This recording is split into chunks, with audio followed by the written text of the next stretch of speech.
നമസ്കാരം. തുടർഭരണ സ്വപ്നവും മലർപ്പൊടിക്കാരന്റെ മനോരാജ്യവും. സ്വാഗതം വക്രദൃഷ്ടിയിലേക്ക്. പിണറായി 3.0 എന്ന സിനിമയുടെ ട്രെയിലർ ഇറങ്ങിയിട്ടുണ്ട്. ചിത്രം ഹിറ്റാവുമോ ഫ്ലോപ്പ് ആവുമോ എന്നറിയില്ല. സംസ്ഥാന സമ്മേളനത്തിൽ തന്നെ ട്രെയിലർ റിലീസ് ചെയ്തിട്ടുണ്ട്. ഭരണവിരുദ്ധ വികാരത്തിൽ പിടിച്ചുകയറി അധികാരത്തിലെത്താമെന്ന് കരുതുന്ന UDFന്റെ മനോവീര്യം മുന്നേക്കുട്ടി തകർക്കാനുള്ള പരിപാടിയാണ് ഗോവിന്ദൻ മാസ്റ്ററും CPM ഇപ്പോൾ പയറ്റുന്നത്. സംസ്ഥാന സമ്മേളനത്തിലെ തുടർഭരണ ചർച്ച അതിനുവേണ്ടിയുള്ളതാണ്. മലർപ്പൊടിക്കാരനും മനോരാജ്യം കാണാൻ അവകാശമില്ലേ എന്ന് UDF. അതിനൂതനവും ഇതുവരെ ആരും തെരഞ്ഞെടുപ്പിൽ പ്രയോഗിച്ചിട്ടില്ലാത്തതുമായ ഒരു പ്രചരണ തന്ത്രം പറയട്ടെ. നമുക്കൊരു സംശയമില്ല, ഒരു തുടർ ഗവൺമെന്റിലേക്ക് നമുക്ക് പോകാൻ കഴിയും. ഈ കേരളത്തെ പുതിയ കേരളമാക്കി മാറ്റാൻ കൂടുതൽ വേഗതയിൽ നമുക്ക് സാധിക്കുകയും ചെയ്യും. മൂന്നാമതും അധികാരത്തിൽ വരുമെന്ന് പറയാൻ ഒരുമാതിരി ചങ്കുറപ്പുള്ളവന് പോലും കഴിയാത്ത അവസ്ഥയിൽ നീ ആർക്കിട്ടാ വയ്ക്കുന്നതെന്ന് എനിക്ക് മനസ്സിലാകുന്നുണ്ട്. PR വർക്കിന്റെ ഭാഗമായി ഞങ്ങൾ വീണ്ടും വരാൻ പോവാണെന്ന പ്രതീതി ഉണ്ടാക്കിയാൽ കേരളത്തിൽ നടക്കില്ല. കേരളത്തിലെ ഇടതുപക്ഷ ജനാധിപത്യ മുന്നണി ഗവൺമെന്റ് മൂന്നാം ടേമും അധികാരത്തിൽ വരുമെന്ന് ശക്തിയായിട്ട് വിശ്വസിക്കുന്നവർ വേറെ ആരുമല്ല. ഒന്നാമത്തെ അതിലാള് ശശി തരൂരാണ്. രണ്ടാമത്തെ ആള് മുല്ലപ്പള്ളി രാമേന്ദ്രനാണ്. ഇനി നീ എങ്ങാനും ഇപ്പൊ പറയുന്നത് ഗോവിന്ദമാഷ് പറയാണ് മൂന്നാമതും ഞങ്ങൾ തന്നെ വരുന്നു. നിങ്ങൾ മൂന്നാമതും വന്നാൽ മക്കളും പിതാക്കന്മാരുടെ കൈകൊണ്ട് മരണപ്പെടും, മാതാപിതാക്കളും മക്കളുടെ കൈകൊണ്ട് മരണപ്പെടും. കാരണം അത്രയേറെ കഞ്ചാവും മറ്റേ ലഹരിയും ഇന്ന് കേരളത്തിൽ വ്യാപകമായി കഴിഞ്ഞു. അതാണ് ഇവിടുത്തെ അവസ്ഥ. വേണ്ട വേണ്ട, ഇപ്പൊ നേരെ നമുക്കിട്ട് വേണ്ട, നമ്മളിതൊക്കെ കുറെ കണ്ടതാ. രണ്ടാം ടേം വരില്ല എന്ന് നിങ്ങളെല്ലാം പറഞ്ഞാണ് എന്നിട്ട് വന്നിട്ടുണ്ട്. ജനങ്ങൾക്കും അബദ്ധം പറ്റുമല്ലോ.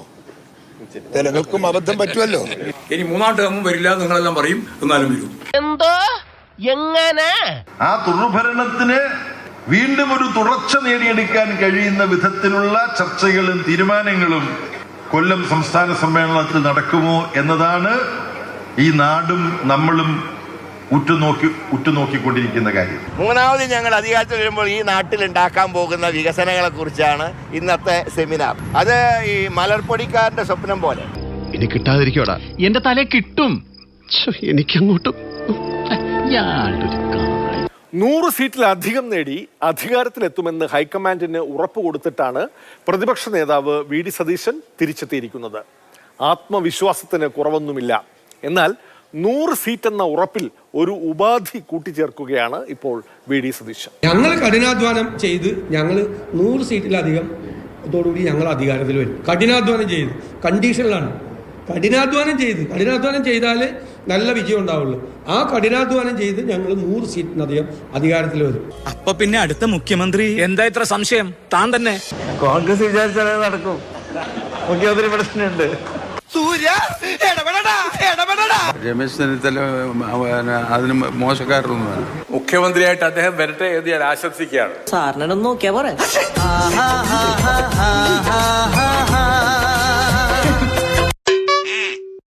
മുഖ്യമന്ത്രിയാകാൻ മുസ്ലിം ലീഗിൽ നിന്നടക്കം UDFിൽ ധാരാളം പേരുണ്ട്. CPMലാകട്ടെ മുഖ്യമന്ത്രി ഉൾപ്പെടെ മുതിർന്ന നേതാക്കളാകെ പ്രായം തികഞ്ഞു നിൽക്കുകയാണ്. പണ്ട് പാർട്ടി PBയിലെ ബേബി 60 കഴിഞ്ഞ ഈ ബാലാനന്ദനായിരുന്നു. ഇന്ന് പ്രായം 75 തികഞ്ഞ പാർട്ടി ബേബികളെ മുഴുവൻ നീക്കാനാണ് തീരുമാനം. ഞങ്ങളിപ്പോൾ ഒരു കാര്യം തീരുമാനിച്ചിട്ടുള്ളത് 75 വയസ്സ് കഴിഞ്ഞവരെയാണ് ഞങ്ങൾ ഒഴിവാക്കാൻ ഉദ്ദേശിക്കുന്നത്. എനിക്കങ്ങനെ പ്രായമൊന്നും ആയിട്ടില്ല. വെറും 31 വയസ്സുള്ള ഒരു ബാച്ചിലറാണ് ഞാൻ. ആണോ? അതെന്റെ വ്യായാമത്തിന്റെ ഗുണമാണ്, എക്സസൈസ്. അതിനിടയിൽപ്പെട്ടവരെ സ്വാഭാവികമായിട്ടും ഇപ്പോൾ ഇവിടെ തീരുമാനിക്കേണ്ട കാര്യമില്ല. അത് സംഘടനാപരമായ തീരുമാനം ഉള്ളതാണ്. എന്നും ചെറുപ്പമായിരിക്കില്ല, അത് പ്രായമായാലല്ലേ. കമ്മ്യൂണിസ്റ്റ് പാർട്ടി അംഗങ്ങൾക്കും നേതാക്കൾക്കും പാർട്ടി ഭരണഘടനാ പ്രകാരം മദ്യപാന ശീലം പാടില്ലത്രേ. അത് കുറച്ചുകൂടി ശക്തമായി നടപ്പാക്കാനാണ് പണ്ടേ മദ്യവിരുദ്ധനും ഗാന്ധിയനുമായ ഗോവിന്ദൻ മാസ്റ്ററുടെ സമ്മേളനകാലത്തെ തീരുമാനം. CPI ഇക്കാര്യത്തിൽ പ്രവർത്തകർക്ക് ചില ഇളവൊക്കെ അനുവദിച്ചിരുന്നു. എന്നാൽ പ്രായപരിധിയുടെ കാര്യത്തിലെ ഇളവ് പോലും CPM-ൽ ആരും പ്രതീക്ഷിക്കേണ്ടതില്ല. മർത്യരെ മൃഗമാക്കും മദ്യമേ, ദുരിതത്തിൻ വിത്ത് വിതയ്ക്കും വിഷമേ, മദ്യമേ വിഷമേ വിഷമദ്യമേ, ഞങ്ങൾ പാർട്ടി മെമ്പർമാർ കുടിക്കാൻ പാടില്ല എന്ന് ഉറപ്പല്ലേ? ഭരണഘടനാപരമായിട്ട് തന്നെ പറയുന്നല്ലോ മദ്യപിക്കാൻ പാടില്ല. ഏതെങ്കിലും മദ്യപിക്കുന്നത് നിങ്ങൾ പറഞ്ഞോ, ഞങ്ങൾ അപ്പോൾ പുറത്താക്കും. മദ്യപിക്കോ? 2 ഗ്ലാസ് അച്ചാറും കൂടെ കൊള്ളും മദ്യം ഇതുവരെ ഞങ്ങൾ നോക്കൊണ്ട് പോലും തൊട്ടിട്ടില്ല. ഞങ്ങളെല്ലാം ജീവിതത്തിൽ ഇന്നേ വരെ ഒരു തുള്ളി കഴിച്ചില്ലല്ലോ. അങ്ങനെ പറയാൻ കഴിയുന്ന എത്ര ആളുണ്ട്? അഭിമാനത്തോട് തന്നെ പറയാം. ആ ഷാപ്പ് കണ്ട് ഈ ഷാപ്പ് കണ്ട് പറയാനില്ലല്ലോ ഒരാൾ ഉണ്ടോ? ലോകത്തോടാണ് ഞാൻ ഈ പറയുന്നത്. എന്റെ 30 വർഷത്തെ മിലിറ്ററി സർവീസിനിടയിൽ ഞാൻ മദ്യം രുചിച്ചു പോലും നോക്കിയിട്ടില്ല. ഈ മദ്യപാനികളെ എനിക്ക് കണ്ണെടുത്താൽ കണ്ടുകൂടാ. അപ്പോ മദ്യപാനത്തെ അതിശക്തിയായിട്ട് എതിർക്കുക, സംഘടനാപരമായ പ്രശ്നമാക്കിയിട്ട് നടപടിയെടുത്ത് പുറത്താക്കുക, അല്ലെങ്കിൽ ഒഴിവാക്കുക, അല്ലെങ്കിൽ തിരുത്തിക്കുക. ആ നിലപാട് ഞങ്ങൾ സ്വീകരിച്ചിട്ടുണ്ട്, ഇനിയും സ്വീകരിക്കും.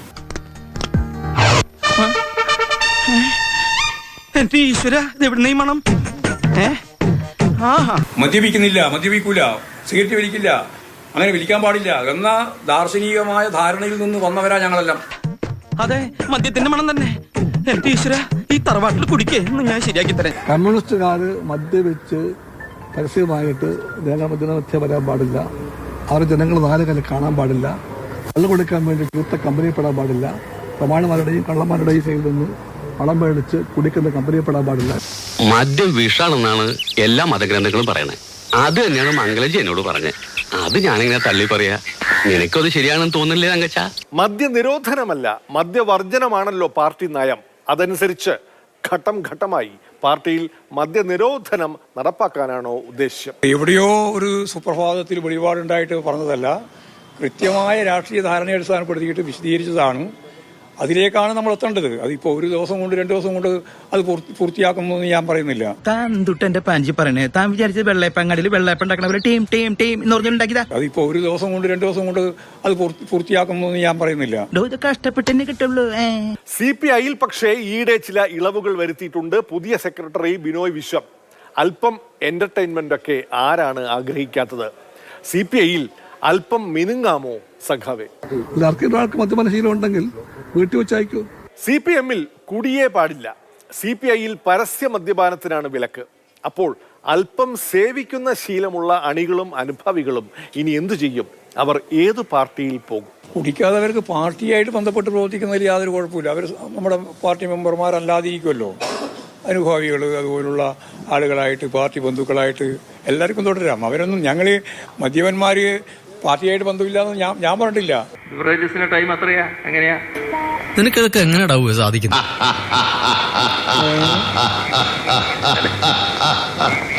പാർട്ടി അനുഭാവികൾ മദ്യപിക്കുന്നതിൽ കുഴപ്പമില്ലെന്നല്ല, കഴിയുന്നത്ര അത് ഒഴിവാക്കണം. പാർട്ടി അനുഭാവിയുടെ പേരിലൊന്നും നടപടിയെടുക്കാൻ പറ്റില്ലല്ലോ. പാർട്ടി അംഗങ്ങൾ ഒരു ഭരണഘടനാപരമായി പാർട്ടി ഭരണഘടനയ്ക്കനുസരിച്ച് പ്രവർത്തിക്കേണ്ടവരാണ്. അവർ മദ്യപാനികളാകാൻ പാടില്ല. അത് ഭരണഘടന നിർദ്ദേശിച്ചിട്ടുണ്ട്. രാവിലെ തന്നെ ഇതിങ്ങനെ വലിച്ചു കേട്ടണോ ചേട്ടാ? ഒട്ടും താല്പര്യം ഉണ്ടായിട്ടല്ലേ ലോനപ്പ. പക്ഷെ കുപ്പിയിലേക്ക് നോക്കുമ്പോ ഷാപ്പിലെ പണിക്കാർ, അവരുടെ കുടുംബം, ബന്ധുക്കള്, ചെത്തൊഴിലാളികള്, മുട്ട പുഴുങ്ങി വെക്കുന്ന സരള, അവരൊക്കെ കണ്ണീര് കുടിക്കാതിരിക്കാനാ ഞാനിത് കുടിക്കുന്ന. ഇപ്പൊ CPM-ലെ മുഴുവൻ ആളുകൾ മദ്യപിക്കുന്നില്ല എന്ന് വിചാരിക്കാം. അങ്ങനെ വന്നു കഴിഞ്ഞാൽ മദ്യപാനം പൂർണ്ണമായിട്ട് ഒഴിവാകും. മനുഷ്യന്റെ ഉത്ഭവം മുതൽ ലഹരിയുടെ ഉപയോഗവുമുണ്ട്. അതിനെ ബോധവൽക്കരണത്തിലൂടെ കർശനമായി നിയന്ത്രിക്കുക എന്നുള്ളതാണ്. കേട്ടോ ഇബ്രാഹിം സാറേ, കഴിഞ്ഞ അത്തം മുതൽ ഉത്രാടം വരെയുള്ള 9 ദിവസം കൊണ്ട് 470 കോടി രൂപയുടെ മദ്യം കുടിച്ചു തീർത്ത സംസ്ഥാനമാണ് നമ്മുടേത്. നമ്മൾ തന്നെ എത്ര ജാഥക്ക് കള്ളു വാങ്ങി കൊടുത്തിട്ടുണ്ട്. അതെ, പാവപ്പെട്ട തൊഴിലാളി സഖാവ് പകലന്തിയോളം പണിയെടുത്ത ശേഷം കിട്ടുന്ന കാശിന് അല്പം കള്ളു മോന്തിയാൽ എന്താണ് കുഴപ്പം? പാർട്ടി മദ്യനിരോധനത്തെ എതിർത്തത് ഈ ന്യായം പറഞ്ഞാണ്. ചെത്തുതൊഴിലാളി യൂണിയനുകളെല്ലാം ഇനി എന്തു ചെയ്യും? നമ്മുടെ ദേശീയ പാനീയമായ കള്ളെങ്കിലും മോന്താമോ സഖാവേ? അതെന്താ കാണുന്നത്? ഷാപ്പ്. എന്ത് ഷാപ്പ്? കള്ള് ഷാപ്പ്. ഇവിടെ എത്ര ഷാപ്പുകളുണ്ട്? ഇവിടെ ഒരൊറ്റ ഷാപ്പേ ഉള്ളൂ. നാട്ടുകാരുടെ പ്രിയപ്പെട്ട ഷാപ്പാണ്. ഇവിടെ കൂടുതൽ പേരും കള്ളാ കുടിക്കും. നിങ്ങൾ തെങ്ങിനെ കുറിച്ച് മനസ്സിലാക്കാത്ത കൊണ്ടാണത്. തെങ്ങിൽ നിന്നുണ്ടാകുന്ന അതിൻ്റെ നീര് അത് പിന്നീട് സമയപരിധി വെച്ചുകൊണ്ട് അത് കെമിക്കൽസ് ഒക്കെ ഉപയോഗിച്ചുകൊണ്ട് അത് മദ്യമായി മാറും. എന്നാൽ തെങ്ങിൽ നിന്നെടുക്കുന്ന ഈ ഇളങ്കള്ള് ഇളനീരിനേക്കാളും ഔഷധ വീര്യമുള്ളതാണ്. അതെ, ഇവിടെ കൂടുതൽ പേർക്കും കള്ള ഇഷ്ടം. കള്ള് നമ്മുടെ ദേശീയ പാനീയമാണല്ലോ. ആ കള്ള് അതുപോലെ എടുത്ത് നിങ്ങൾ കുടിച്ചാൽ അത് മദ്യമല്ല. ആ നീര് അതുപോലെ എടുത്ത് കുടിച്ചാൽ അത് മദ്യമല്ല. എന്നാൽ അത് ലിക്കറാക്കി തീർക്കരുത്. അതിൽ മറ്റ് വസ്തുക്കൾ ചേർത്ത് അതിനെ ലിക്കറാക്കരുത്. സാധാരണഗതിയിൽ ആരോഗ്യത്തിന് ഗുണകരമായിട്ടുള്ളതാണ് ഈ കള്ള്. കള്ളുമായിട്ടാണോ നടക്കുന്നത്? കമ്മ്യൂണിസ്റ്റ് പാർട്ടിക്കാർ കുടിക്കാറില്ല. ഖദർദാരികളായ കോൺഗ്രസുകാരും കടുത്ത ഭക്തരായ BJP-ക്കാരും മദ്യം തൊടാറേയില്ല. അപ്പോൾ പിന്നെ കേരളത്തിൽ ഈ മദ്യമൊക്കെ കുടിക്കുന്നത് ആരാണ്? പാവം ജനം അല്ലാതാര്? കൊല്ലത്ത് CPM ജില്ലാ സമ്മേളനം നടക്കുമ്പോൾ സ്ഥലം MLA ആയ മുകേഷ് എവിടെ എന്നായിരുന്നു എല്ലാവരും അന്വേഷിച്ചത്. ചില കേസും വിവാദവും ഒക്കെ വന്നതിനാൽ പാർട്ടി മാറ്റി നിർത്തി എന്നാണ് കേട്ടത്. ഗോവിന്ദൻ മാസ്റ്ററോട് ചോദിച്ചപ്പോൾ MLA-മാർ എല്ലാവരും സമ്മേളനത്തിൽ വരണമെന്നില്ല എന്നായിരുന്നു മറുപടി. മുകേഷ് എവിടെ എന്ന ചോദ്യം മുറുകവേ മുകേഷ് എത്തി. ഞാൻ ഇവിടെയൊക്കെ ഉണ്ടേ എന്നറിയിക്കാൻ. അവനെ കാണാനില്ല. അതിനൊന്നും ഞാൻ പറയാൻ ഉദ്ദേശിക്കുന്നില്ല. ഇവിടെ ഏക ചർച്ച ചെയ്യാൻ വേണ്ടി വന്നു. നിങ്ങളുടെ ആടെ പോയി, രണ്ടാമത്തെ ആളാടെ പോയി, നാലാമത് കുഞ്ഞിരാമനോടെയാണ് പോയത്, നാരായണോടെയാണ് പോയത്. MLA കാണുന്നില്ല, നോക്കിയാൽ മതി എവിടെയായിരുന്നു. നിങ്ങൾക്കല്ലേ നിങ്ങളുടെ കയ്യിലല്ലേ ഈ സാധനമല്ലേ ഉള്ളൂ. മുതലാളി അവനെ പിന്നെയും കാണാണ്ടായി. നീ വിശ്രമിക്കാൻ പോണ, പോയി നോക്കടാ.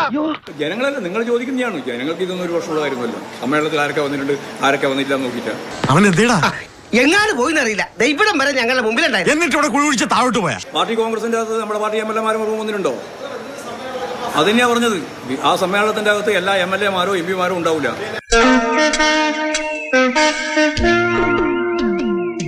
ആരാ അവിടെ? മുകേഷ് ഇവിടെ ഉണ്ട്. വന്നല്ലേ തെമ്മാടി? ഇങ്ങോട്ട് കയറി വരിക, തന്നെ ഒന്ന് കാണട്ടെ. 2 ദിവസം ഇല്ലായിരുന്നു, ഞാൻ പറഞ്ഞിട്ടാണ് പോയത്. എനിക്ക് നമ്മുടെ ജോലി സംബന്ധമായിട്ട് നിയമസഭയ്ക്ക് ഉള്ള ഒരു ഫ്രീ വന്നപ്പോഴത്തേക്ക് നേരത്തെ കൊടുത്തതാണ്. അവിടെ പോയിട്ട് തിരിച്ചു വന്നു, അത്രേ ഉള്ളൂ. അന്തസ് വേണോടാ, അന്തസ്. ഇത്രയും പ്രായമായ ഒരു മനുഷ്യൻ ജോലി കഴിഞ്ഞ് രാത്രി വന്ന് ഉറങ്ങാൻ കിടക്കുമ്പം വിളിച്ചുണർത്തി ശല്യപ്പെടുത്തുന്നത് ശരിയാണോടാ? മുകേഷിനെ പറ്റി നിങ്ങൾക്ക് ഒരു സംശയവും വേണ്ട. മുകേഷിനെ പറ്റി ഞങ്ങൾ നല്ലപോലെ ചർച്ച ചെയ്തതാണ്. അദ്ദേഹത്തിനെതിരായിട്ടൊരു കേസ് വന്നു. ആ കേസ് അടിസ്ഥാനപ്പെടുത്തിയുള്ള നിലപാട് തുടർന്ന് കൊണ്ടുപോകണം. പിന്നെ നിങ്ങളുടെ ഈ കരുതലിന് എനിക്ക് വളരെ സന്തോഷമുണ്ട്. കൊല്ലത്തുനിന്ന് ഞാൻ ഇങ്ങോട്ട് മാറുമ്പോഴത്തേക്ക് ഇത്രയും സ്നേഹവും ഇത്രയും അല്ല, നമ്മളില്ലാതെ കൊല്ലം ഇല്ല, അത്രേ ഉള്ളു.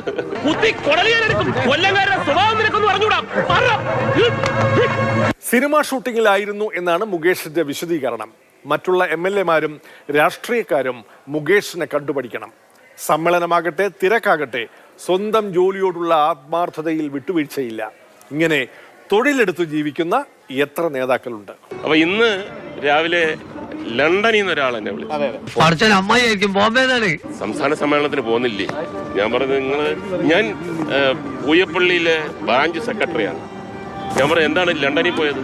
ജോലി.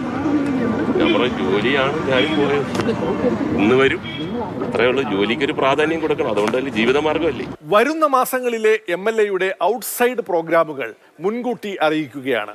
ഈ ദിവസങ്ങളിൽ സ്ഥലം MLA സ്ഥലത്തുണ്ടാകില്ല.